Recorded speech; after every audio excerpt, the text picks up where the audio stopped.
সময়টা ছিল শীতের।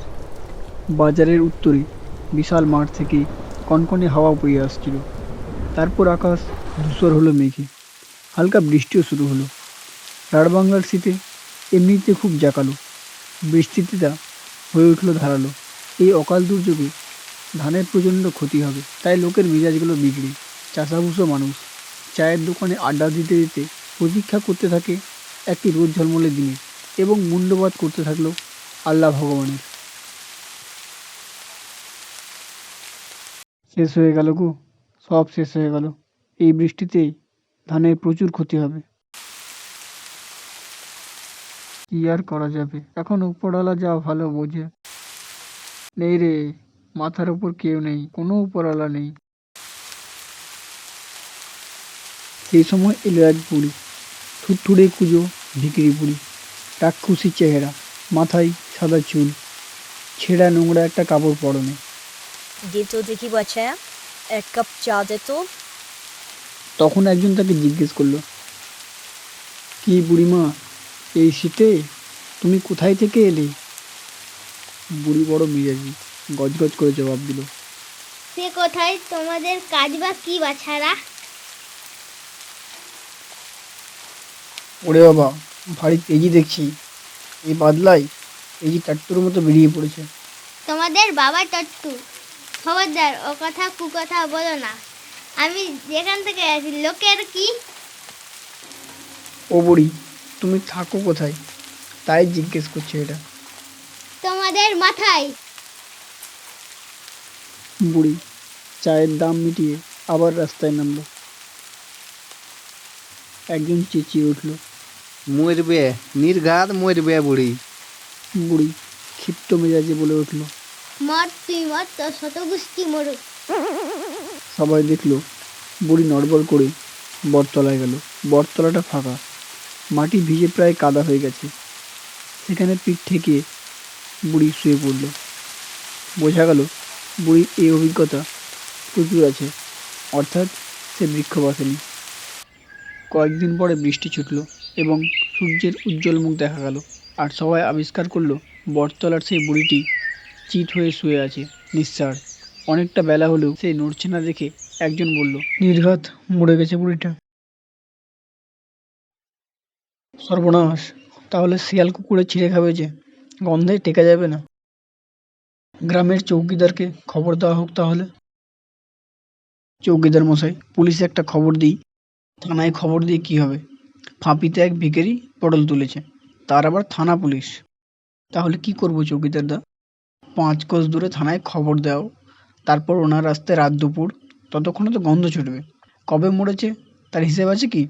দেখো না কেমন ফুলে ঢোল হয়ে গেছে। তাহলে কি করব চৌকিদার দা? কি আর করবে, নদীতে ফেলে দিয়ে এসো, ঠিক গতি হয়ে যাবে যা হওয়ার।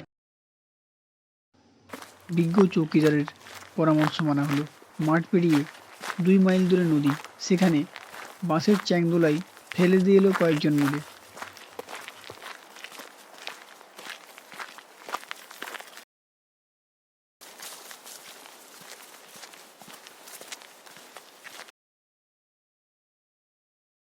হঠাৎ বিকেলে এক অদ্ভুত দৃশ্য দেখা গেল। মাঠ পেরিয়ে চ্যাংদোলা আসছে। সেটা যখন বাজারে পৌঁছলো তখন জানা গেল ব্যাপারটা। সেই বুড়ির মরাটাই তুলে নিয়ে আসছে মুসলমান পাড়ার লোকেরা। আরবিতে মন্ত্র পড়ছে ওরা। মাথায় টুপিয়ে পড়েছে কেউ কেউ। যারা ফেলে দিয়ে এসেছিল তারা হিন্দু। তারা অবাক হয়ে এবং রেগে গিয়ে জানতে চাইল, কি ব্যাপার, কি হচ্ছে এসব?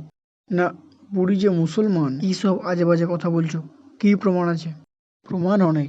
অনেকে তাকে শুনেছে বিড়বিড় করে আল্লাহ বিসমিল্লাহ বলতে। খোদার কসম বলছি, আজ ফজরে যখন নামাজ সেরে এদিকে বাস ধরতে আসছে তখন বুড়ি মারা যাচ্ছিল। তখন স্পষ্টভাবে কলমা পড়তে শুনলাম। তা কে জানে বুড়ি মরছে। আমি যাচ্ছি শহরে, মামলার দিন, তাই দেখা হলো না ব্যাপারটা। ফিরে এসে শুনি ওকে নদীতে ফেলে দিয়েছে। তবা তবা, তা কি হয় আমরা বেঁচে থাকতে? তাই কবর দেওয়ার ব্যবস্থা করলাম আর কি। গায়ের ভট্টাচার্য মশাই সবে বাস থেকে নেমেছে, উঁকি মেরে সব দেখে শুনে বলল, অসম্ভব, আমিও তো মোল্লার সঙ্গে একই বাসে শহরে গিয়েছিলাম। আমি স্পষ্ট শুনেছি বুড়ি শ্রীহরি শ্রীহরি শ্রীহরি বলছিল।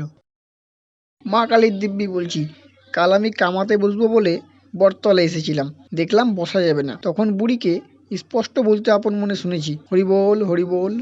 আমি নিজের গানে শুনেছি বুড়ি লা ইলাহা ইল্লাল্লাহ বলছিল। মিথ্যে কথা, খবরদার। বচসা বেড়ে গেল, তর্কাতর্কি উত্তেজনা হাল্লা চলতে থাকলো। আর তারপরে দেখা গেল গ্রাম থেকে অনেক লোক দৌড়ে আসছে, সবার হাতে মারাত্মক সব অস্ত্রশস্ত্র। চ্যাংদোলাটা তখন মাটির উপর, বুড়ির মরার দুই পাশে দুই দল জনতা দাঁড়িয়ে আছে। দু দলের হাতেই অস্ত্রশস্ত্র, পরস্পরকে লক্ষ্য করে গালাগালি চলছে। মাঝে মাঝে মোল্লা সাহেব চেঁচিয়ে উঠছে, মুসলিম ভাই সকল, জেহাদ জেহাদ, নাকায়েত কবির, আল্লাহ আকবর।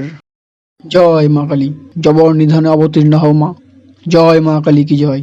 ধুন্ধুমার গর্জন প্রতিগর্জন, এবং দেখা গেল বিপন্ন আইন রক্ষক বেচারা চৌকিদার তার লাঠি উঁচিয়ে মাঝখানে দাঁড়িয়ে আছে এবং দুই পক্ষকেই কিছু বলার চেষ্টা করছে। যখনই মুসলিম পক্ষ এক পা এগিয়ে আসে তখন সে মরিয়া হয়ে লাঠি পিছে ঢুকে গর্জায়, আবার হিন্দু পক্ষ এগোলে সে একইভাবে সেদিকে লাঠি ঢুকে চেঁচায়। তারপরে দেখা গেল এক অদ্ভুত দৃশ্য, বুড়ির মড়াটা নড়ছে, নড়তে নড়তে উঠে বসার চেষ্টা করছে। বুড়ি, তুমি এখনো মরনি? মর তুই মর, তোর শত গোষ্ঠী মরুক। ও বুড়ি, তুমি এখনো বেঁচে আছো? তোরা মর, মুখ পুরারা। চৌকিদার এতক্ষণে মুখ খুলে বলল, ও বুড়ি, তুমি হিন্দু না মুসলমান? চোখের মাথা খেয়েছিস, দেখতে পাচ্ছিস নে?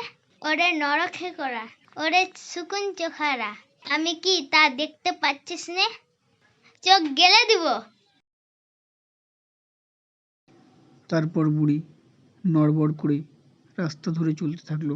শেষ রোদের আলোয় সে দূরের দিকে ক্রমশ আবছা হয়ে গেল।